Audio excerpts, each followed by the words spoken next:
পার্থ চট্টোপাধ্যায় জামিন পাবেন কি? আজও সুপ্রিম কোর্টে পার্থ চট্টোপাধ্যায় জামিনের মামলার শুনানি হলো না।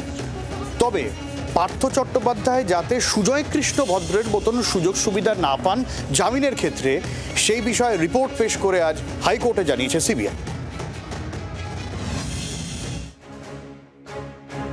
যে বিচারপতি হাইকোর্টে পার্থ চট্টোপাধ্যায়ের জামিনের আর্জি খারিজ করেছিলেন, সুপ্রিম কোর্টে সেই বিচারপতির বেঞ্চেই শুনানিতে আপত্তি পার্থ সুবীরেশদের। শীর্ষ আদালতের বিচারপতি হওয়ার আগে কলকাতা হাইকোর্টের বিচারপতি ছিলেন জয়মাল্য বাগচি। সেই সময় তার এজলাসেই পার্থ সুবীরেশদের জামিন খারিজ হয়ে যায়। সেই রায়কে চ্যালেঞ্জ করে পার্থ সুবীরেশরা শীর্ষ আদালতের দ্বারস্থ হন। কিন্তু ঘটনাচক্রে এখানেও বিচারপতি জয়মাল্য বাগচির এজলাসেই মামলা যায়।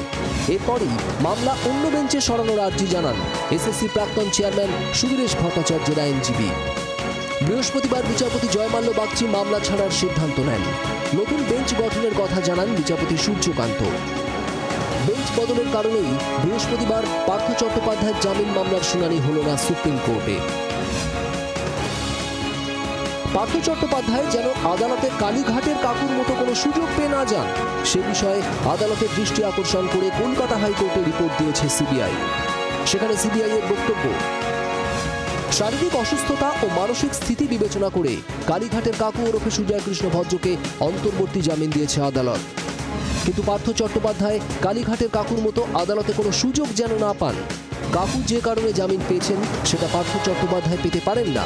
মন্ত্রিত্ব চলে গেলেও পার্থ এখনো বিধায়ক এবং প্রভাবশালী। রিপোর্টে পার্থ চট্টোপাধ্যায়ের বিরুদ্ধে জিজ্ঞাসাবাদে অসহযোগিতার অভিযোগও করেছে সিবিআই। পার্থ চট্টোপাধ্যায় যে কারণ দেখিয়ে জামিনের আবেদন করেছেন সেটা ভিত্তিহীন, সেই আবেদন বাতিল করা উচিত।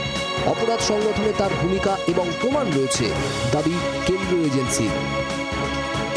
রাজীব চক্রবর্তী এবং অর্ণবাংশু নিয়োগীর রিপোর্ট, জি24 ঘন্টা। বাংলার আওয়াজ, বাঙালির আবেগ, জি24 ঘন্টা।